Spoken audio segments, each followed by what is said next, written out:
Hello, and welcome to another installment of this historical geology lecture series. Today we're going to go through a little bit of review. We're going to talk about the rock types, the three rock types, and what they, or at least what our observations can tell us about how they were deposited, or how the crystals that we see within them, the minerals, how they precipitated or how they cooled through time.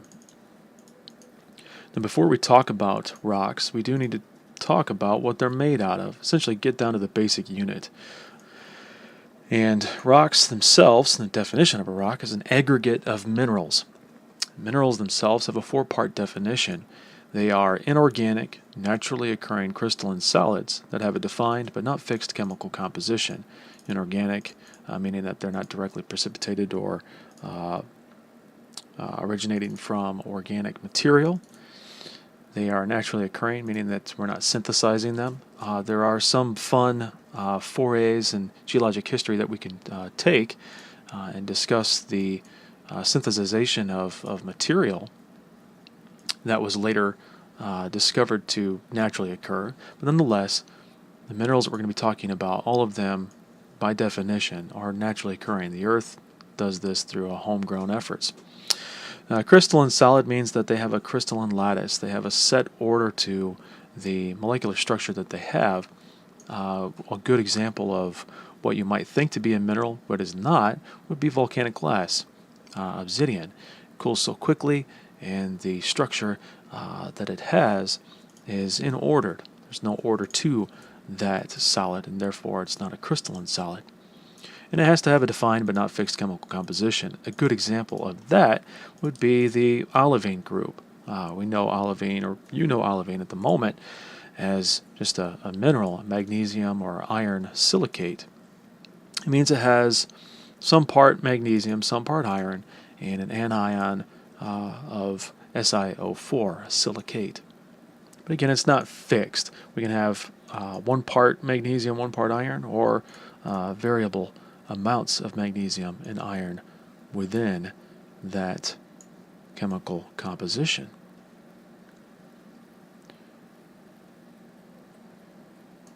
And we know that there are three rock types, that there are sedimentary rocks, igneous rocks, and metamorphic rocks.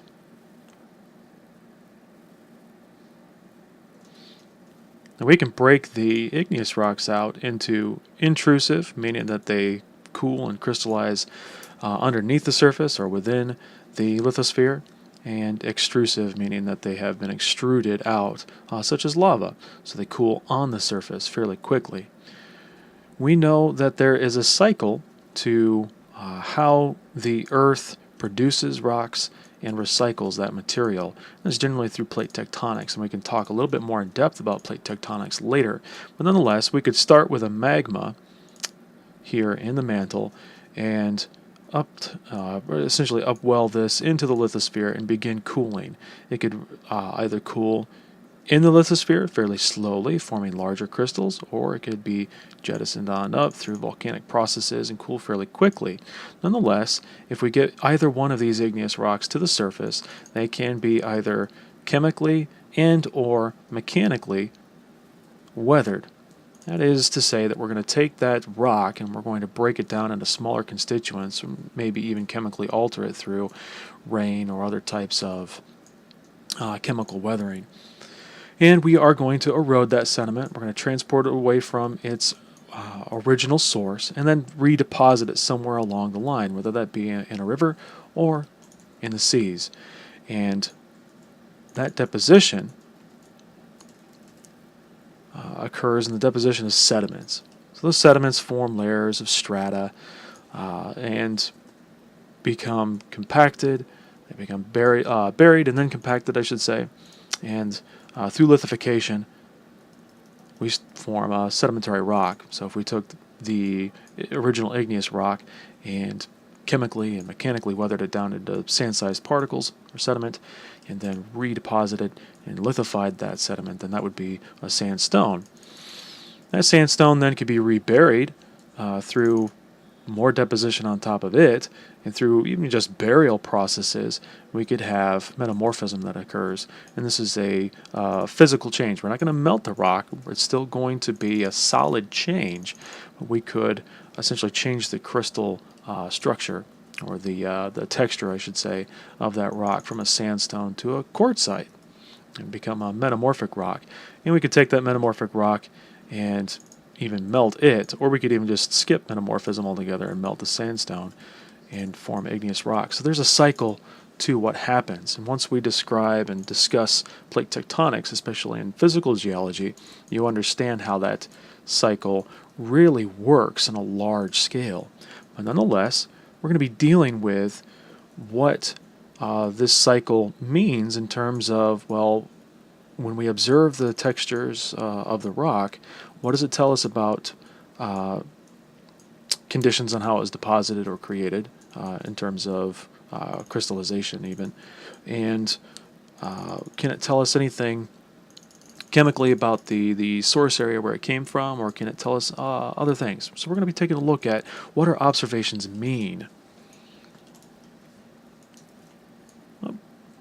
Now, the identification of rocks takes practice. It really does. In most programs, you start out looking at a suite of minerals and continue to look at suites of minerals until you become familiar with their physical and chemical characteristics. That's because once you understand the physical and chemical characteristics, you understand how those minerals have formed, and the presence of those minerals in rocks get to tell you a lot about how that rock formed, based on the suite of minerals that you see within it. But nonetheless, when we take a look at rocks, we're looking at two observations. We're going to be taking a look at the texture, and then we're going to be taking a look at the composition of the rock.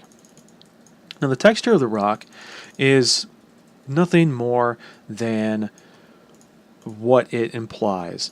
And we'll get into the very minutia of those terms. But when we talk about, let's say, the texture of an igneous rock, we're talking about phaneritic versus aphanitic. Phaneritic is coarse-grained igneous rocks, such as granite, and aphanitic is fine-grained or very finely crystalline igneous rocks, such as basalts, or even rhyolites, if we want to be on the same chemical spectrum as the granite. Now, when we take a look at metamorphic rocks, the textural terms that we deal with in that realm are foliated versus non-foliated metamorphic rocks. Now, foliated metamorphic rocks have a texture that is banded or linear. We call different textures like gneissic banding, or even schistose types of layering. And this is due to differential pressures. Non-foliated metamorphic rocks include quartzites or marbles that don't have that banding or that schistosity, that type of linear fabric. In the sedimentary realm, texture means a whole bunch of different things, but it includes three parts. And what I've listed off here is essentially what we cue in on first. Whenever you look at a sedimentary rock, one of the first observations you make is the size of the grains. Gravel size, sand size, silt size versus anything finer like clay. So when we delve into those three types of rocks, igneous, metamorphic, and sedimentary, remember that there are different textural terms, and we're not going to interchange. There's not going to be anything, we're not going to call a sedimentary rock a phaneritic texture. That's purely in the igneous world, so on and so forth. Composition of the rock, that second observation that we make, is very simply just looking at what are the minerals that make up this material. What are the minerals present within this rock that we can identify? You just have to be able to identify those minerals. And yes, that does take practice. Nonetheless, there is something that's very important in the process of identifying that rock. And that is that once we understand these common rock-forming minerals, once we understand what the chemical and physical conditions of their presence are in the rock, we're going to be able to tell the physical and partially the chemical conditions under which that rock formed. So we're looking at essentially physical and chemical characteristics within the rock just by looking at these minerals. So quartz, feldspars, the micas, the pyroxenes, the amphiboles, even olivines are very prevalent within the igneous world. However, there's only a few of those that are going to survive on up into the sedimentary world. Quartz, yes. Micas, sometimes. Everything else, like the feldspars, they're going to go into clay. Pyroxenes, amphiboles, and even the olivines are all going to, again, go into some form of clays. Now, feldspars can still be present in sedimentary rock, so we can still get them, but a lot of those feldspars, if it's a sedimentary rock that's been very badly weathered, it's going to be clay. There are quartz and even feldspars and micas that are present within the metamorphic realm, but we also get into a whole suite of different minerals here that will represent the magnitude and perhaps even the time frame of deformation of that rock. So there's a lot of things that we can cue in on. But the identification of the rock tells us the set physical and chemical conditions under which that rock formed. If we know the rock conditions, and we know the conditions on Earth at a given time in the past, that is very powerful when we're able to use our observations, even just things that we think that are basic, like just texture and composition, they all mean something. And if we're able to unravel a little bit of the physical conditions under which that rock formed, then really what we're looking at is a piece of Earth history. We just have to put that into context. What part of that Earth history is it? Where in time, or I should say when in time, is it? Again, the Earth is writing its autobiography. It's writing it in the minerals, and those minerals make up rocks. The rocks, they themselves make up the strata. So once we start unraveling that, we're going to be able to look at the words and the pages and the chapters of Earth history through time. That's a very powerful and wonderful thing to be able to do. So how can we get to the point of telling physical conditions and maybe even chemical conditions of the surface of the Earth or maybe the interior of the Earth versus when in time this rock was formed? So telling time versus the environment or physical conditions. Which rocks are more useful in either one of those situations? Well, let's take a look at the igneous rocks first. Remember, igneous rocks form by the cooling and crystallization of magma and or lava, the intrusive versus extrusive igneous rocks.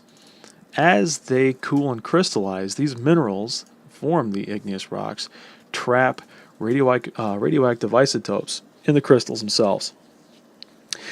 Most of these radioactive isotopes, especially if they decay at a rate in which we can essentially observe, then we're going to be able to use them for absolute age dating. We're going to be able to construct a clock, if you will, or a timer based on the isotope ratios or based on other characteristics or quantitative data that we can observe in those isotopes in that crystal. However, that doesn't really tell us too much about the surface conditions or the surface environments of Earth's past.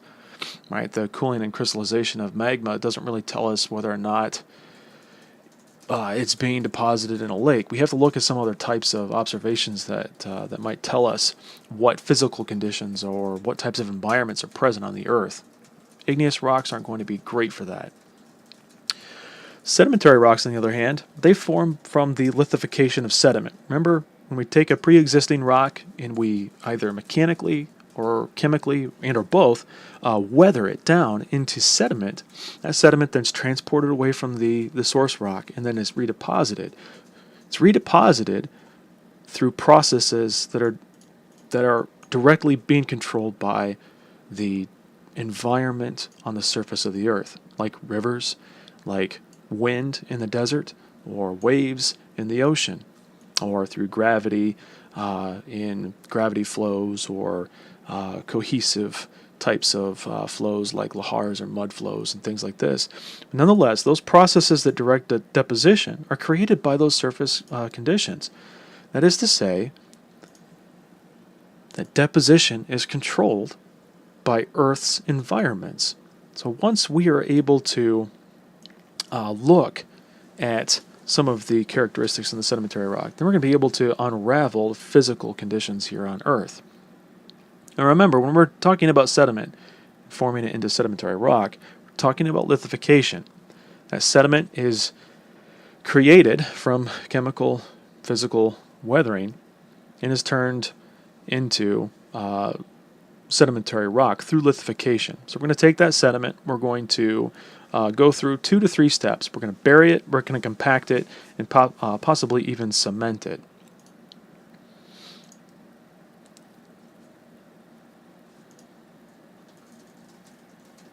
So again, burial is quite straightforward.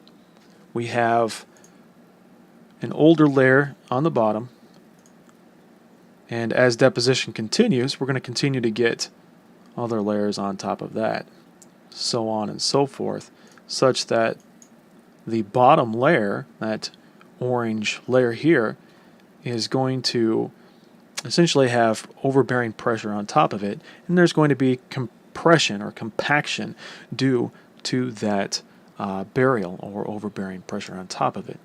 It's going to compact and evacuate a lot of its pore space.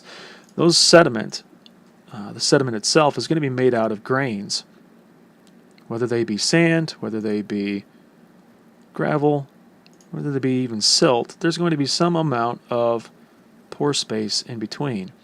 And that pore space is going to change, at least in volume, as we put pressure on it. Those grains are going to start to slide, stack around, and we're going to lose that pore space. And a lot of that pore space is taken up by water. And that water is going to be evacuated out. So we lose a lot of volume. During that compaction and evacuation, we can also have cementation, where there are minerals that are dissolved in the groundwater.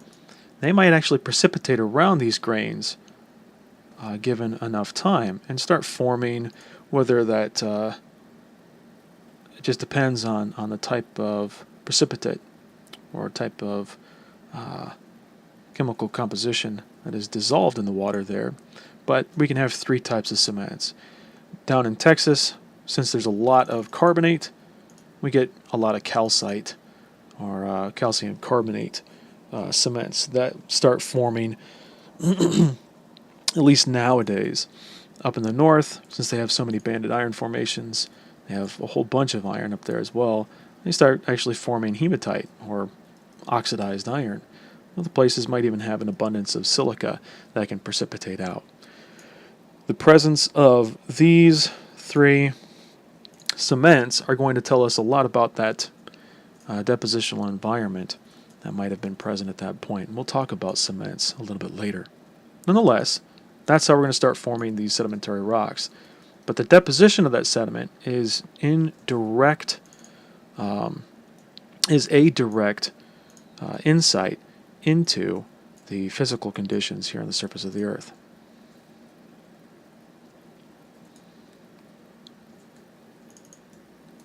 So let's delve into these sedimentary rocks a little bit further then. If we want to talk about the Earth's past, really what we're after is looking at the conditions on the surface of the Earth through time. And if sedimentary rocks can get us there, then let's talk about what we can observe of these sedimentary rocks. Remember, the identification of sedimentary rocks, igneous rocks, and even metamorphic rocks are straightforward. We're going to take a look at the texture, and we're going to take a look at the composition. The texture of sedimentary rocks includes 3 parts: the size of the grains, the shape of the grains, and the orientation or the sorting of those grains. So that's the 3 parts of the textures I'm going to talk about. Composition is going to be a little a little trickier. Now remember that chart back in the front where we talked about the common rock-forming minerals in each of the types of rocks. In the sedimentary realm, quartz makes up an overall abundance of sedimentary rocks. We have clays, we also have some feldspars that are in there as well. But when we talk about sedimentary rocks, we can break it out into three subgroups.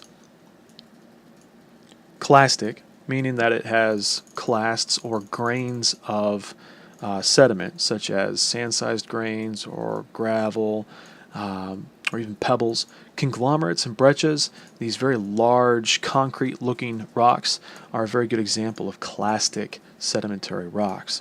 Chemical sedimentary rocks are those that form from the precipitation from a solution.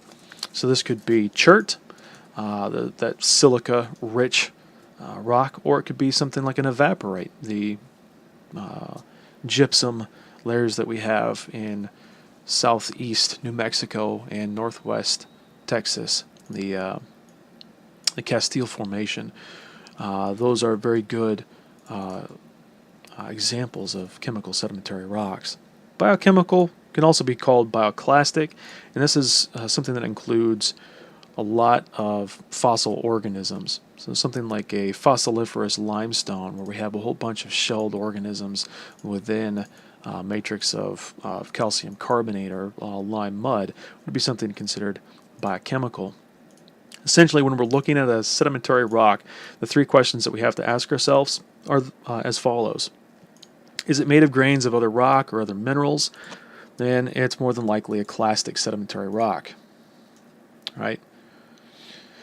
Is it precipitated from solution or evaporation? Then more than likely that's a chemical rock. Does it contain organic material like fossils or plants? And that's probably biochemical.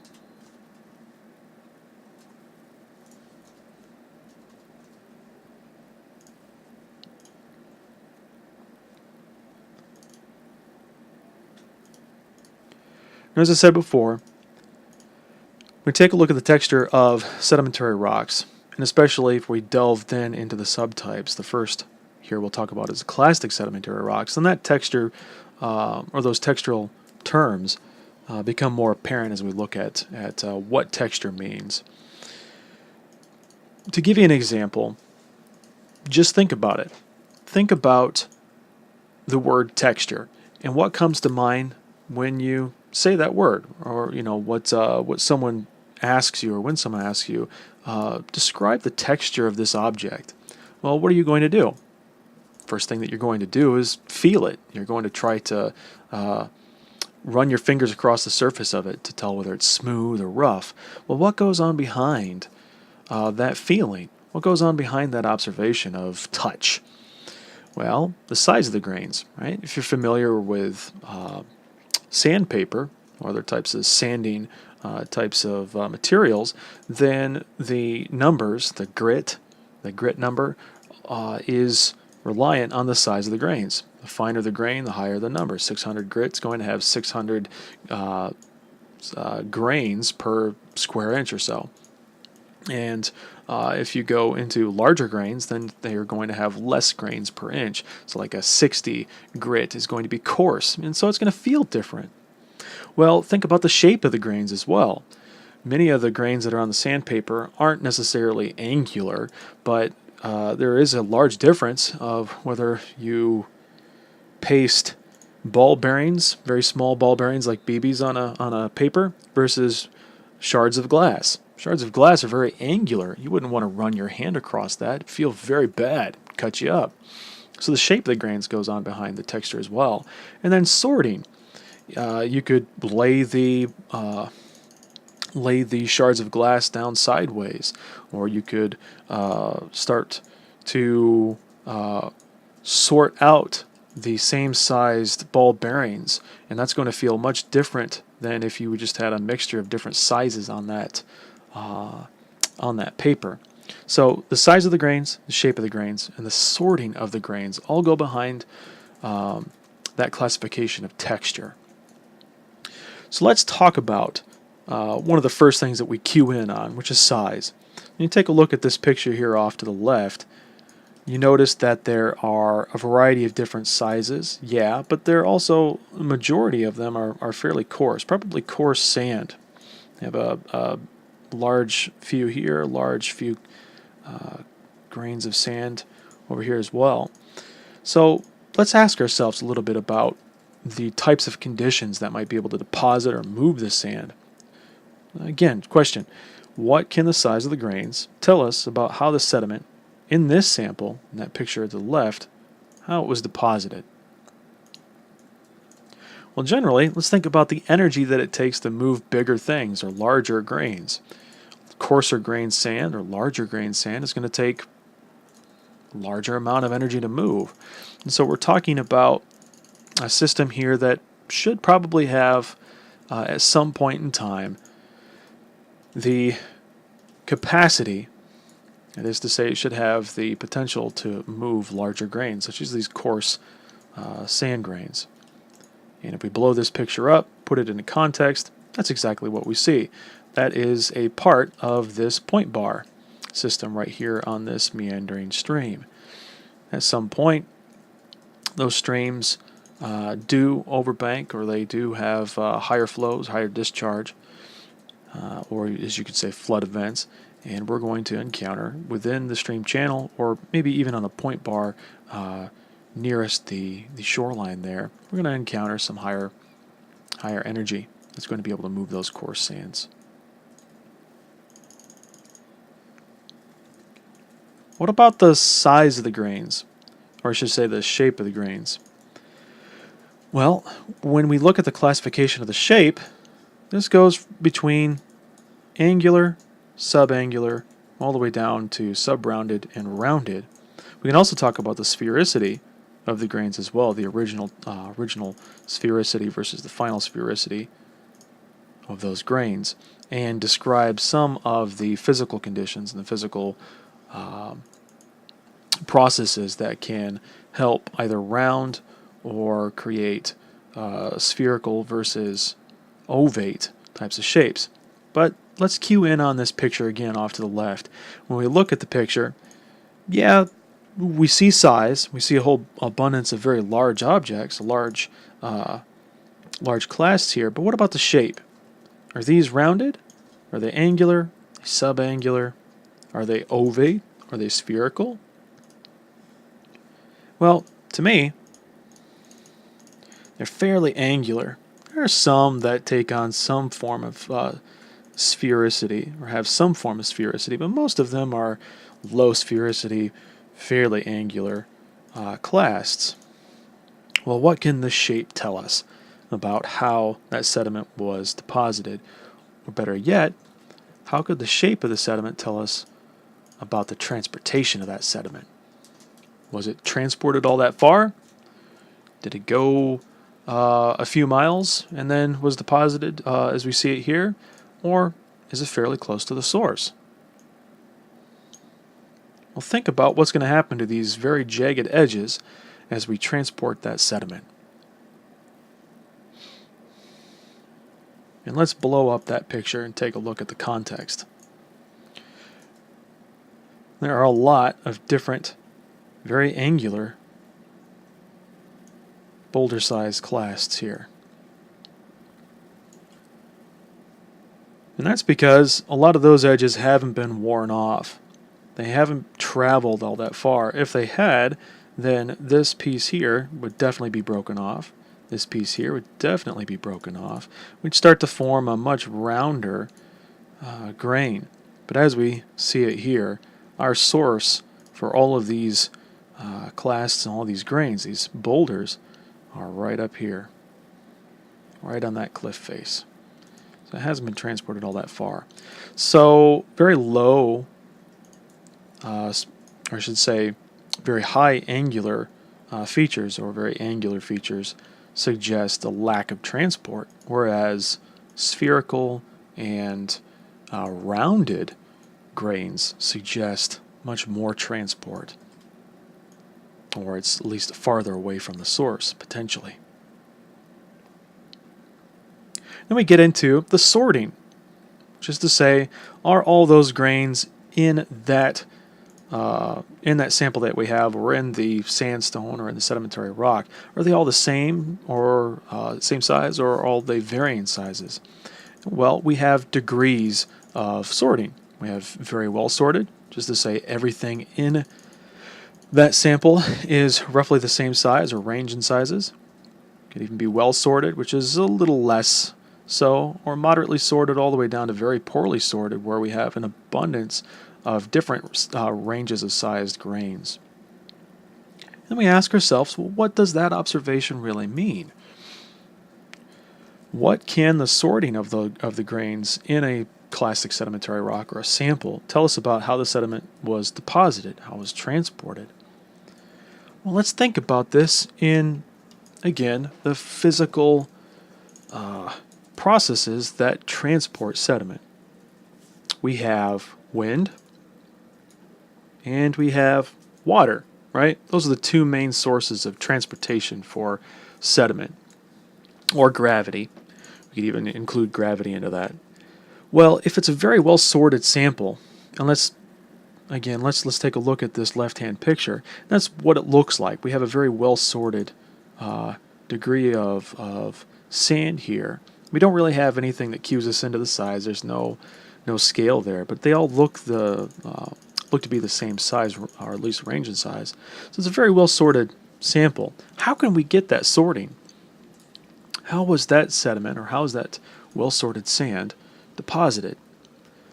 Was it through wind? Was it through water? Was it through gravity? Well, what's going to happen in water? If we have, let's say, moving water, like a river, we have a unidirectional flow, it's going to contain an abundance of different sizes. Grains that it can move through traction, meaning that it can move larger grains by bouncing them around and having them impact other grains, and that's the movement or traction on the bottom of the channel. You can also have movement through suspension, which is the finer grains, the silts perhaps, and the clays. It's much like taking a bottle of muddy and sandy water and shaking it up. What's going to stay in the water the longest? Finer particles, right? But are we really removing the particles from the water? No, they're still there. And when that water movement, or when that current slows, everything that can be deposited will be deposited under that new condition. So that's not really going to give us much sorting, right? Waves can give us a lot of good sorting. It can remove some of the fines and move some of the coarser materials. That's a good idea. But what about wind? Well, wind, if you haven't experienced it, especially a North Texas or Dust Bowl type of windstorm, it's only going to be able to move certain size particles. Large boulder sizes are going to stay there, though even larger gravel and larger sands are not going to be able to be moved through wind. But silt and maybe some of the finer sands will be able to move through traction, bouncing around near the ground. What about the dust? What about clay? Clay is going to be jettisoned up. If you've ever seen a windstorm, or what we call a haboob, you understand where the clays and finer muds go. They go up into the air. They are carried in suspension, and they're removed from that system. And some of the larger dust storms, or larger systems, the weather patterns like that, can actually carry dust all the way to Atlantic Ocean, or Chinese dust all the way to continental United States. So dust can travel a very long way, can be removed from the system. Meanwhile, back here on the surface, the only thing that's ever really moved are very fine-ranged of fine sands and coarse silts. Once the wind dies down, we have sediment that includes only a very small range in size. They're very well sorted. So when we take a look at that left-hand picture, that's what we see. This is a part of, again, a nice wind-blown traction on a dune in North Texas.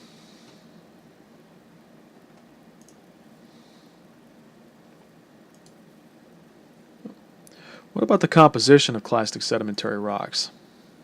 Now that we've gotten through all the textural mumbo-jumbo, if you will, What can the composition of a clastic sedimentary rock tell us?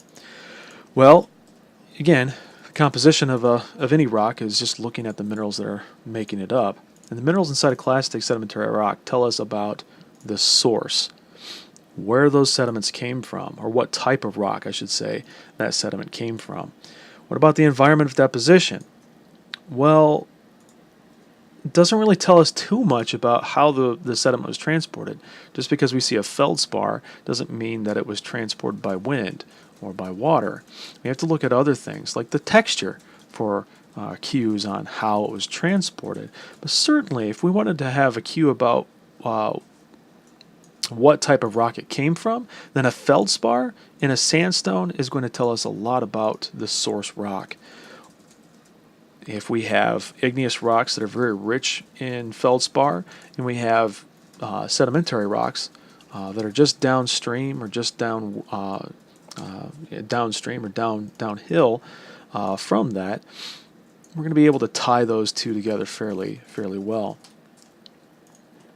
So the composition of clastic sedimentary rocks tells us a lot about the source, not a lot about how it was transported.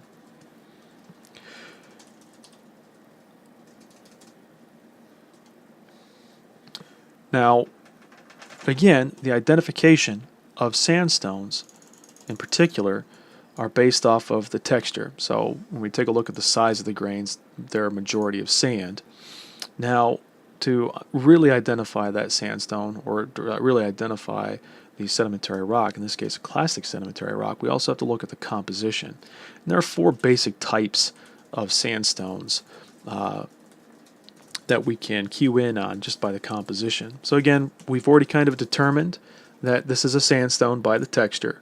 Now we're going to look at the composition of that sandstone to get an identification of it. So we're just working in kind of a finer area here. The first one that we come across is a arenite, or commonly called a quartz arenite. And this is a sandstone, in this case, that contains 95% or more grains that are quartz. There's very little room for cement, about 5% or so. These are very common constituents in shallow water environments, coastal types of environments. And so when we look at places like the wind caves out on the southwestern portion of California near Los Angeles, there's an abundance of quartz arenites. Gives you an idea of what type of an environment might have been out there, or what type of environment might have produced all of that sandstone. When we look at the arkoses, or arkosic sandstones, these are sandstones that contain 25% or more potassium feldspar, K-spar, as it's shortened. The potassium feldspar is what's making up these orange constituents, these orange minerals. It's going to include other minerals as well. When we talk about sandstones, when we talk about clastic sedimentary rocks, as I said before, quartz makes up a large amount of them. So 25% or more potassium feldspar leaves a lot of room for quartz and other types of minerals. There is, however, very little mud, or what we call matrix, interstitial or in between, in the pore spaces between these grains. There's very little mud. These are common, these arkosic sandstones are common in areas that are adjacent to granitic mountains that have been uplifted. When we uplift mountains, as we'll talk about here in the future lectures, we're going to erode those mountains. And if we're uplifting the core of those mountains, in large part, that's an igneous core that contains some form of granitic or granitoid bodies that are going to be eroded. And a large part of that is going to be quartz and feldspars that are going to be eroded. So they're going to produce our arkosic sandstones. The other two are greywacke and lithic. Greywacke is kind of a term that people are not really using much anymore, but historically this is a type of sandstone that contained 25% or more mud matrix. It's a fairly muddy type of sandstone. It's going to include a variety of different minerals. They're going to be darker in color, mainly because they're coming from immature sources, such as volcanic sources. When I say immature minerals, I'm talking about minerals that here on the surface of the earth are going to weather out chemically fairly quickly. And we're not going to really see them in terms of longer transport. So these are rocks that are common in areas that are adjacent to actively uplifted or topographic high relief, where we have escarpments that contain immature rock sources like volcanic sources.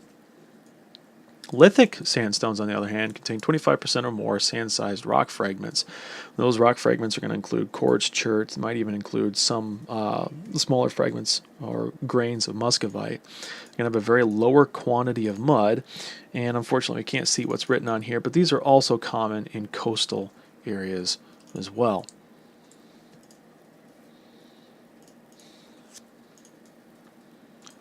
And when we discuss the identification of rock and identification of minerals in physical geology,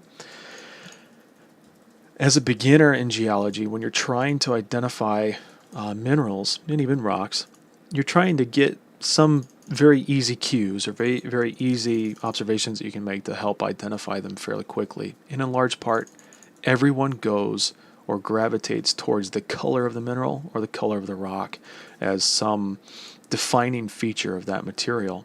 Well, you know that you can't identify minerals and rocks just by color alone. You have to go through and look at the texture. You have to go through and look at the composition. Minerals, they're the same way. There are many different types of minerals, and even the same mineral can have many different colors, such as quartz. It can be orange, it can be green, it can be purple. But nonetheless, the color of that rock, if you jump just straight to a rock, is mainly due to what it's made out of. Remember Arcosic rocks that looked like they were orange or darkish in color? Well, why is that? Why are they that type of hue? Well, in large part, Arcosic rocks, or Arcosic sandstones, I should say, are that orangish to reddish hue, mainly because of potassium feldspar. They contain an abundance of potassium feldspars.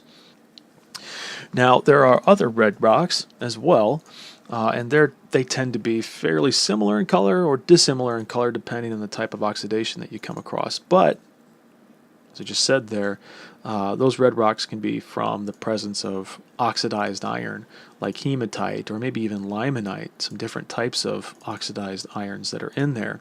And so the difference in that color can mean a difference in the depositional environment of where that sediment was deposited. Oxidized iron, mainly from deserts. Potassium feldspars, mainly adjacent to granitic bodies, uplifted cores of mountains, for example.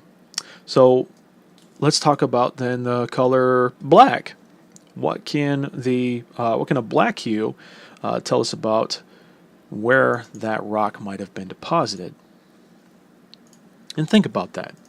If you want to, you can even pause. When we talk about a black rock, we can talk something about a black limestone, or maybe even coal, right? Or different variations of coal. In large part, the darker grays and black hues in rocks can either be from unoxidized organic material. In the case of coal, that's the plant material. Or it could be from immature igneous materials such as amphiboles and maybe even pyroxenes. Some of the darker pyroxenes can be mistaken as a black hue. So color does matter. It's just not a good identification of the rock itself. But once you identify the rock, take a look at the color. Ask yourself, why is it this color? Learn a little bit about the chemical composition, and that can tell you a lot about the chemical conditions in that environment. Now, chemical and biochemical sedimentary rocks are fairly straightforward. Remember, chemical sedimentary rocks are formed by the precipitation or evaporation from solution. So that means they're usually going to have some form of crystalline or microcrystalline structure. In the case of gypsum, it's an evaporate. It forms from the evaporation of salt water. In this case, salt water is seawater. Now, you can also form chemical sedimentary rocks through the precipitation of minerals from a solution, such as chert. Chert is silica dioxide, and you can have silica dioxide present within the ocean water or even within even fresh water and have it be precipitated out. Now, biochemical sedimentary rocks are those that form from the remains of organisms, and a good example of that is this fossiliferous limestone that I've shown here on the bottom right-hand side of the picture. They're formed from a variety of different types of invertebrate organisms, such as brachiopods, those large lamp-shelled organisms, crinoids, which are more of the circular, almost lifesaver-shaped organisms. Well, the ossicles are, I should say. And we have bryozoans that are in there as well. Just a variety of different invertebrates. Nonetheless, we ask ourselves then, from the chemical and biochemical sedimentary side, what can the texture tell us about chemical and biochemical sedimentary rocks? Well, when we look at this biochemical rock here in the lower right-hand side, we see that they're somewhat large grains, if you will, but they're not really grains. They're allochems. They're fossil allochems. What would happen to those shells if it was a higher energy system? Well, they would be broken up, wouldn't they? Once the organism died, the shell was given to being moved about through currents and whatnot. If it was a higher energy system, then it would be abraded. Those shells would be broken apart, and they look fairly intact, especially that big brachiopod off to the left-hand side. So the textures of chemical and biochemical sedimentary rock mean something different than the textures of the clastic sedimentary rock, at least in terms of how they're being transported or what types of energies they're undergoing or being deposited in.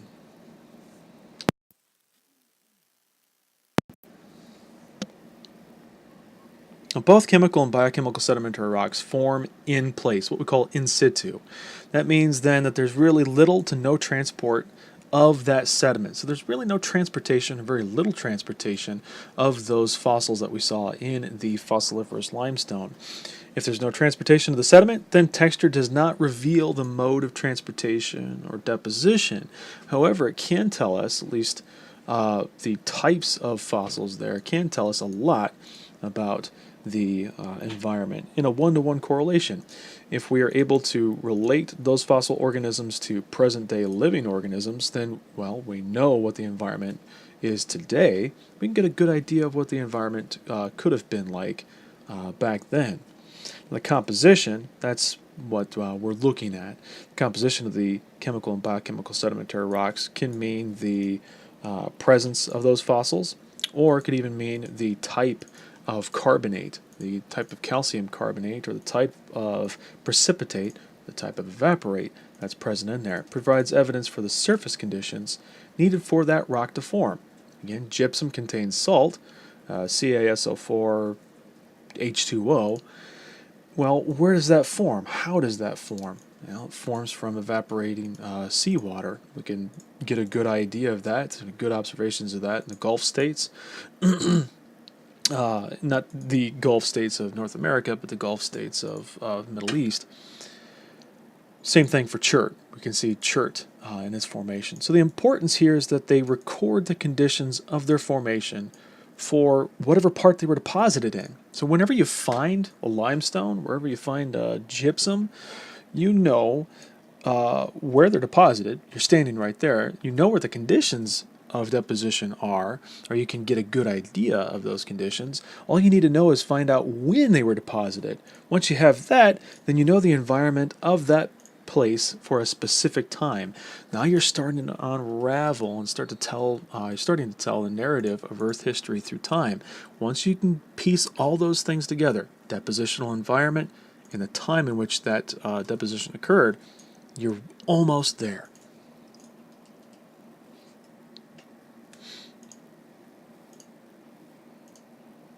Examples of our chemical and biochemical environments, just to get a good idea here. We're going to take a look at limestones. Limestones generally form in warm, shallow waters free of clastic debris, free of sands and silts that clog up the waterworks, if you will.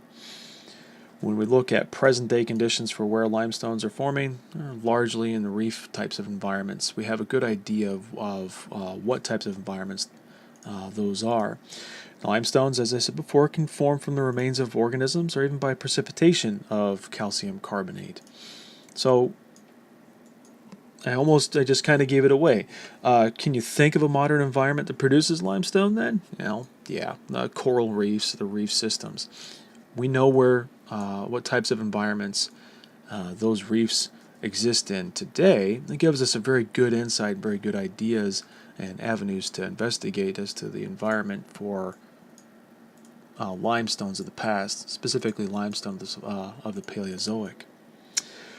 What about coal? Coal forms generally in swamps or lagoonal areas or even in inland marshes where we can have the lack of decay of plant matter and other types of photosynthesizing organisms. Evaporites, such as gypsum, as we talked about before, and even table salt and hydrite, they all form from the evaporation of seawater. Again, where are we going to find that? Where are we going to find evaporating seawater in present conditions? Well, there are plenty of them. We have playa lakes here in the States, especially in Texas. There's a lot of playa lakes, these temporary lakes that you get an abundance of rain. If they fill up, but as time goes on, they evaporate and they leave the salts behind. So good examples of types of environments here. So, just as a quick review, remember, we take a look at clastic sedimentary rocks. We're just looking at the sedimentary rocks now. Clastic sedimentary rocks, the texture tells you a little bit about how that sediment was transported and deposited. It can give you almost a one-to-one correlation to the depositional conditions at that point in time. The composition of the clastic sedimentary rocks, however, really can't tell you too much about how the sediment was deposited, but it can tell you or give you insight on what happened after it was deposited, or even tell you before deposition, where is this sediment coming from? The chemical and biochemical sedimentary rocks, as we talked about before, texture does not always tell you the mode of transport. Remember those large fossils? Well, just because they're large fossils does not mean, as the case would be for clastic sedimentary rocks, that it came from a high energy system. Actually, the inverse of that, or the reverse of that, if you will, they are very kind of calm types of environments for some of those fossil fauna. The composition, on the other hand, does show you what the environmental conditions were for that rock to form, especially gypsums and specific types of limestones. And remember, once you're able to tell about what time those rocks were deposited, then you really have a good handle on the beginnings of Earth history and telling Earth history. And it's just trying to read that language that the Earth is writing in. Well, we will continue that conversation in another lecture. For now, take care.